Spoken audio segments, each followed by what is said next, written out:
नवमित्य वैद्यम संतः परीक्षानंतर भजन्ते मूढ़ः पर प्रत्यनेह वृद्धि, अर्थात केवल इसलिए कोई चीज पुरानी है आवश्यक नहीं है कि वह अच्छी होगी।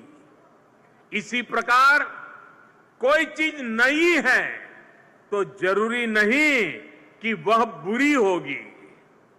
बुद्धिमान व्यक्ति हर चीज को गुणों के आधार पर तोलता है और मूर्ख दूसरों के कहने के आधार पर अपना मन बनाता है। सदियों पहले कालिदास ये कह के गए हैं और कितने सुंदर तरीके से कालिदास ने कन्वेंशन और इनोवेशन के बीच की खींचतान का समाधान दिया है। साथियों, ये हमारे वैज्ञानिकों की क्षमता है कि जितने रुपए में हॉलीवुड में फिक्शन की फिल्म बनती है उससे भी कम राशि में रियल मंगलायान, रियल मंगल ग्रह पर भी पहुंचा जाता है। ये हमारे वैज्ञानिकों ने सिद्ध किया है। अभी 4 दिन पहले ही इसरो ने सैटेलाइट लॉन्चिंग में सेंचुरी बनाई है और ऐसी कामयाबी ऐसे नहीं आती है। इसके पीछे जो डेडिकेशन चाहिए, परिश्रम चाहिए, जो सपनों की ऊंची उड़ान चाहिए, वो ऊर्जा भारतीय नौजवानों में कूट कूट करके भरी हुई है और ये मैं दिन रात अनुभव करता हूं। भाई और बहनों, आपने देखा है आई क्रिएट का जो आई है वो स्मॉल लेटर में है। जब आई क्रिएट का नाम तय हो रहा था तो आई को छोटा क्यों रखा, इसके पीछे भी एक वजह है। साथियों, क्रिएटिविटी की सबसे बड़ी रुकावट होती है आई का बड़ा होना। क्रिएटिविटी के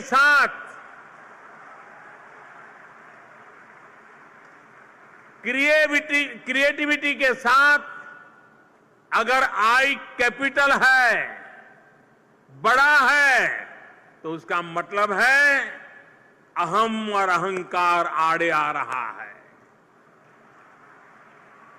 और इसलिए शुरुआत से ही इस संस्था को, यहां की क्रिएटिविटी को अहम और अहंकार से मुक्त रखा गया।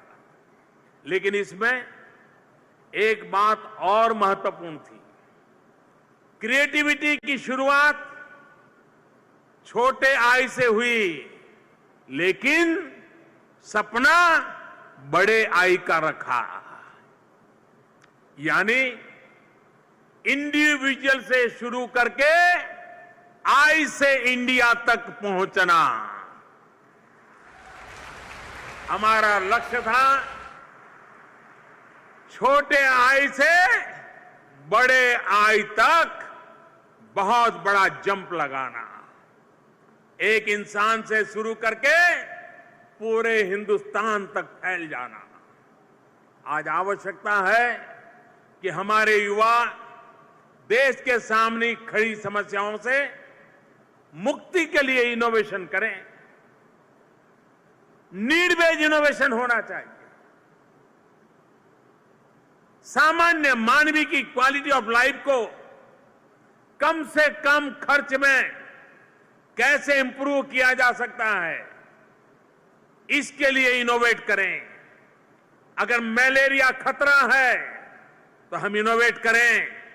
मलेरिया से गरीब परिवार कैसे बचें, ऐसी कौन सी व्यवस्था खड़ी करें। अगर टीबी से परेशानी है, अगर सिकल सेल से परेशानी है, अगर गंदगी से परेशानी है, हम वेस्टेज देख रहे हैं, खाने का वेस्टेज देख रहे हैं, कृषि उत्पादन का वेस्टेज देख रहे हैं। मैं समझता हूं इन समस्याओं के समाधान के लिए इनोवेशन होने चाहिए। आज देश में स्वच्छ भारत का एक बहुत बड़ा अभियान चल रहा है। स्वच्छता को लेकर क्या हम नए नए इनोवेशन कर सकते हैं? वेस्ट टू वेल्थ, इस एक विषय में इनोवेशन की अपार संभावनाएं हैं। देश में इनोवेशन, क्रिएटिविटी, एंटरप्रेन्योरशिप और टेक्नोलॉजी की बढ़ोतरी के लिए इस तरह का विजन और आई क्रिएट जैसी समर्पित संस्थाओं की देश को बहुत जरूरत है। इसी को ध्यान में रखते हुए केंद्रीय स्तर पर startup India, stand up India, मुद्रा जैसी अनेक योजनाएं चलाई जा रही है।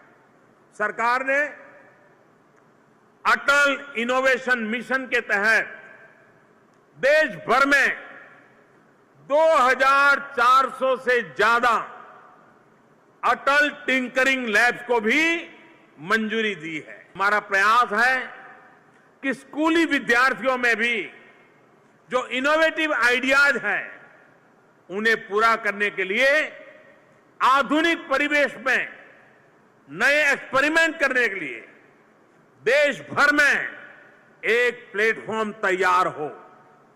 पिछले साल मेरी इजराइल की यात्रा के दौरान हमने 40 मिलियन यूएस डॉलर का एक फंड भी स्थापित किया, जो भारत एवं इजराइल का एक ज्वाइंट वेंचर होगा।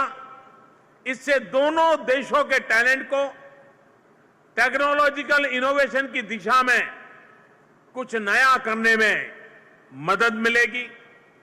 इस ज्वाइंट वेंचर में खाद्यान्न, पानी, हेल्थ केयर से मुक्ति तथा ऊर्जा के क्षेत्र पर विशेष ध्यान दिया जाएगा। हमने इनोवेशन ब्रिज की भी परिकल्पना की, जिसके तहत दोनों देशों के स्टार्टअप के बीच एक्सचेंज होता रहे।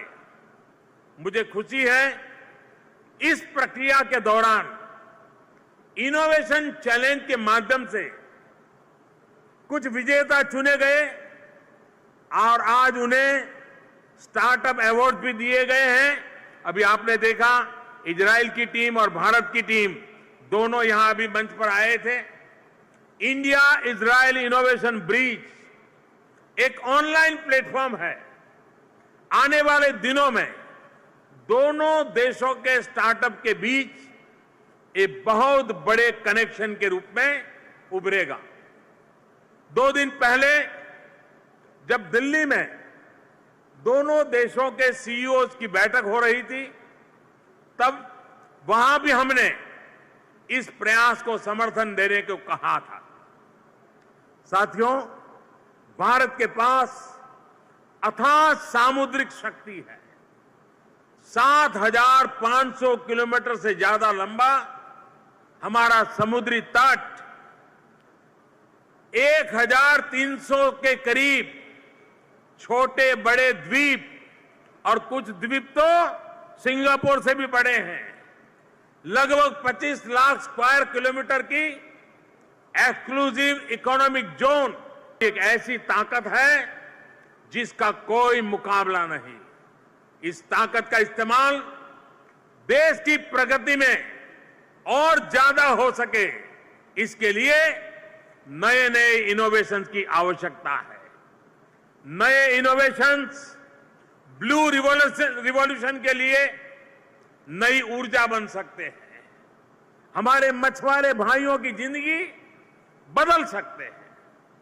मैं इजराइल के प्रधानमंत्री जी का धन्यवाद करता हूं कि उन्होंने पिछले साल मेरी यात्रा के दौरान मुझे समुद्री जल को साफ एवं उपयोग लायक बनाने वाली एक मोटरेबल मशीन दिखाई थी। वो खुद ड्राइव करके मुझे ले गए थे। इतना ही नहीं, वैसा एक यंत्र वो आज अपने साथ लाए। उसका लाइव डेमो अभी आपने स्क्रीन पर देखा था, बनासकांठा जिले में बॉर्डर के एक गांव में इस नए सिस्टम को काम में लगाया गया है। इससे बीएसएफ पोस्ट पर तैनात जवानों और आसपास के गांवों के लोगों को साफ पीने का पानी तो मिलेगा ही, भारत में इस टेक्नोलॉजी को परखने का भी एक अवसर मिलेगा। भाइयों और बहनों, मुझे आपको ये बताते हुए खुशी है कि इजराइल के साथ एग्रीकल्चर सेक्टर में सहयोग से जुड़े 28 में से 25 सेंटर्स ऑफ एक्सीलेंस तैयार हो चुके हैं।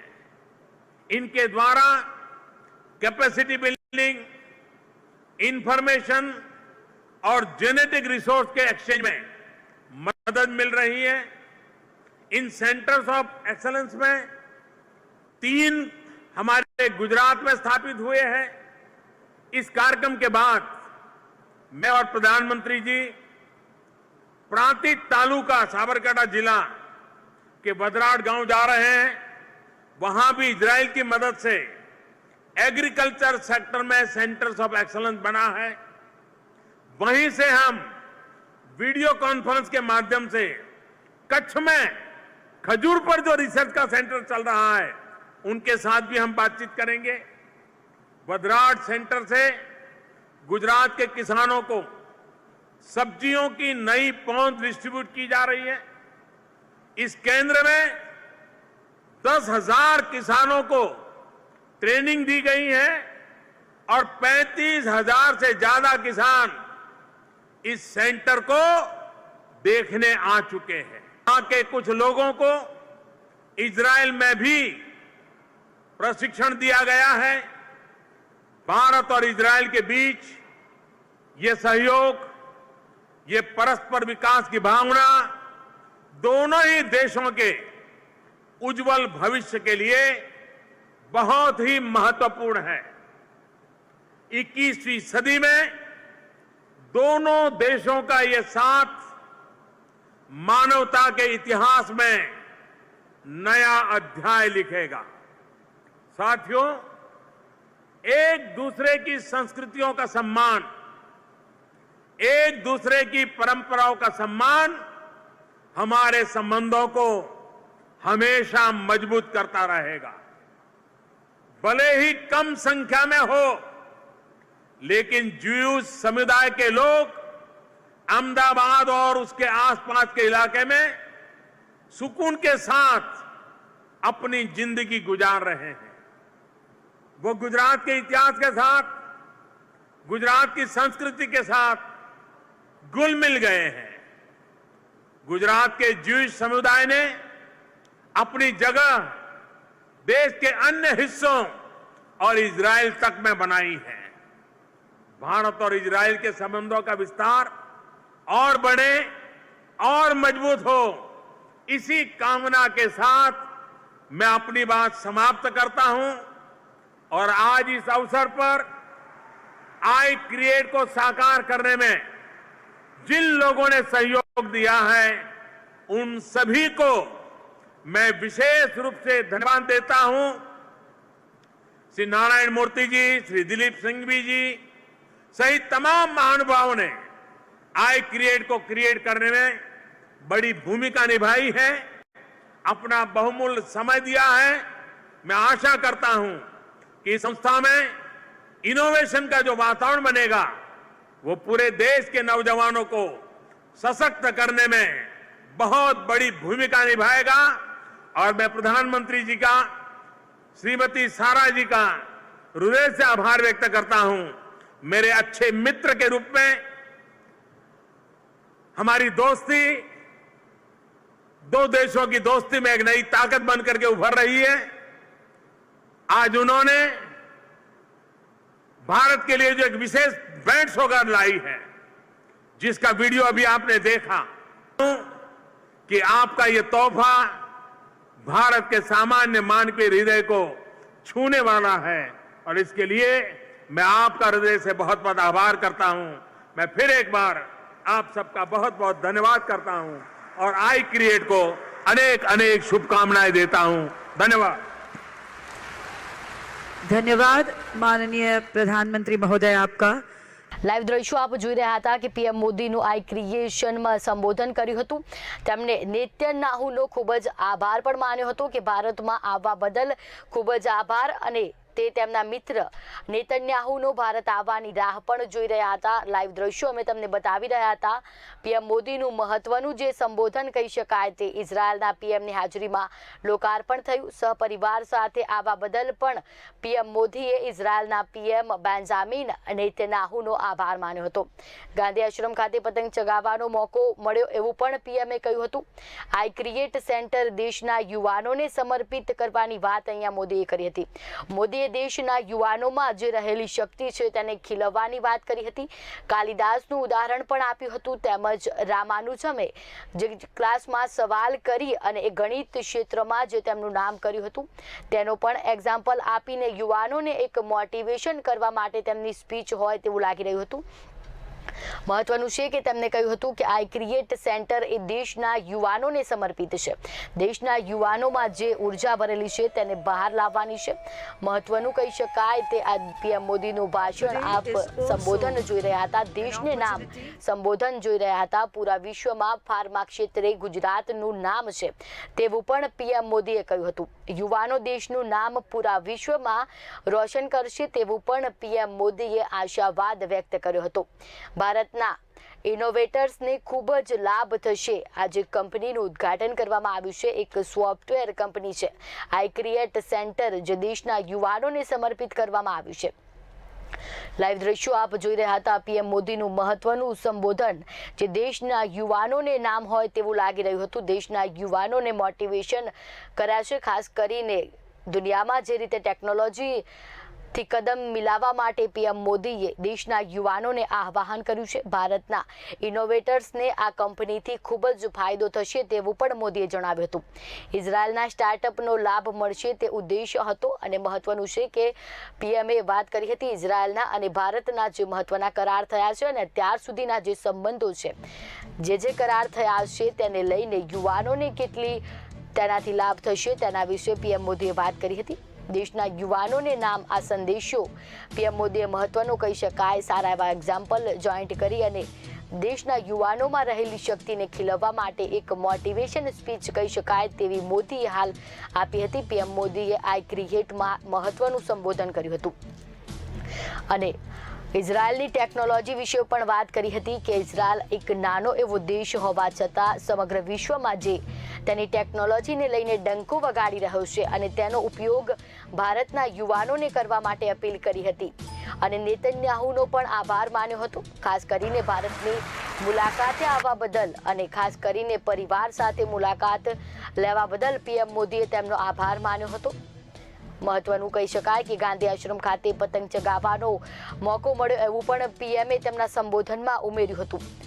આઈ ક્રિએટ સેન્ટર દેશના યુવાનોને પીએમ મોદીએ સમર્પિત કર્યું છે। પૂરા વિશ્વમાં ફાર્મા ક્ષેત્રે ગુજરાતનું નામ છે તેવું પીએમ મોદીએ કહ્યું હતું અને આને હજુ પણ આગળ કઈ રીતે લાવી શકાય તે પણ કહ્યું હતું। એક સરસ વાત મોદીએ સમજાવી હતી કે આઈ ક્રિએટનો મતલબ પીએમ મોદીએ સમજાવ્યો હતો ક્રિએટિવિટી જે છે તેની આગળ આઈ આવી જાય। આઈ એટલે અહેમ ની રીતે આવી જાય છે અને જે આઈ ક્રિએટનો જે લોગો બનાવવામાં આવ્યો છે તેમાં આઈ નાનો રાખવાનું કારણ તેમને બહુ સારી રીતે યુવાનોને સમર્પિત કર્યું હોય તે રીતે સમજાવ્યું હતું। યુવાનોના દેશનું નામ પૂરા વિશ્વમાં રોશન કરશે તેવો પણ એક આશાવાદ તેમને વ્યક્ત કર્યો છે। મહત્વનું કહી શકાય કે પીએમ મોદીનું સંબોધન ભારતના ઇનોવેટર્સને ખૂબ જ લાભ થશે તેવું પીએમ મોદીએ કહ્યું હતું।